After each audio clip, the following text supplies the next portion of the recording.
Hello friends, আমি রান্নাঘরে অঞ্জনা আপনাদের সবাইকে স্বাগত জানাই।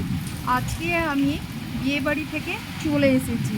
এবারে আজকে খুব মেঘ ঝড় বৃষ্টি হচ্ছে, তো আজকে আমি ব্রেড স্যান্ডউইচ রেসিপি আমি বানিয়ে নিচ্ছি।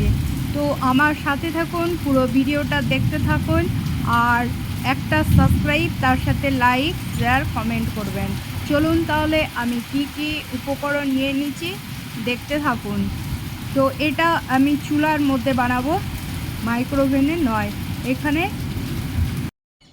ক্যাপসিকাম, গাজর, শসা, পনির ছানার গ্রেট করে নিয়েছি, লঙ্কা আর লেবু, এই উপকরণগুলো নিয়ে নিয়েছি।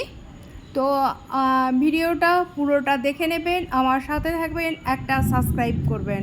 তো এই যে পাউরুটি মানে ব্রেডটা নিয়ে নিয়েছি, দেখতে পাচ্ছেন, আমি দেখিয়ে নিচ্ছি কি ব্রেডটা।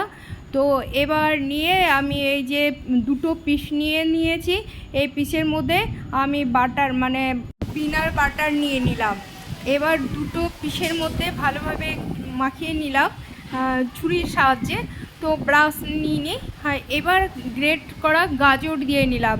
এর মধ্যে পরপর শসা আর ক্যাপসিকাম আমি সবই গ্রেট করে নিয়েছি, পরপর সাজিয়ে নিলাম।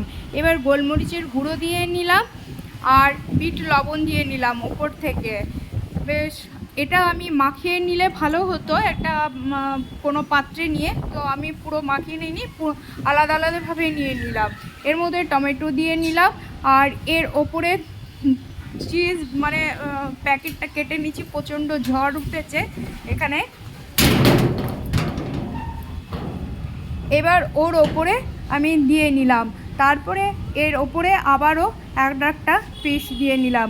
এর মধ্যে টমেটো সসও দিয়ে নিয়েছি, এর মধ্যে দিয়ে নিলাম ওপর থেকে আবার বাটার।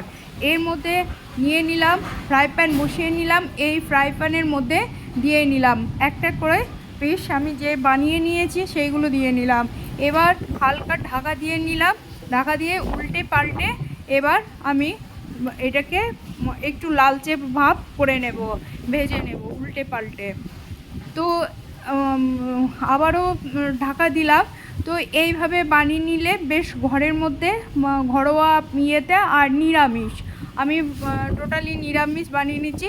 তো বাচ্চা কাচ্চা বড় ছোট সবার ভালো লাগবে, খেতেও টেস্টি। তো এইভাবে বাড়িতে বানালে খেতেও বেশ ভালো লাগে। তো এইভাবে আপনারা বানিয়ে নেবেন। এবার হয়ে গেছে, আমি এইভাবে সবগুলোই মানে যতগুলো পিস আমি করে নিয়েছি সবগুলোই তুলে নিলাম। তো এবার ছুরি দিয়ে কেটে নেব পিস পিস করে, খণ্ড করে। এই যে,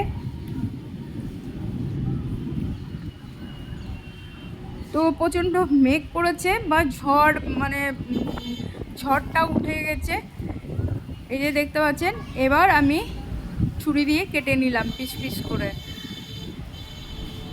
তো এই যে খাওয়া দাওয়ার পালা, আমার ভাজা হয়ে গেছে, কমপ্লিট হয়ে গেছে। তো ওরাই বলবে কীরকম হয়েছে।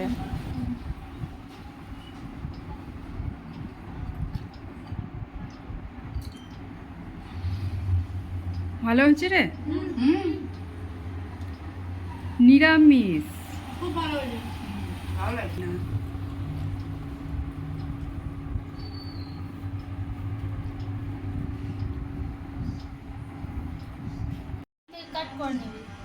ব্যাস, কি বুদ্ধি, ঠিকই দিয়েছে।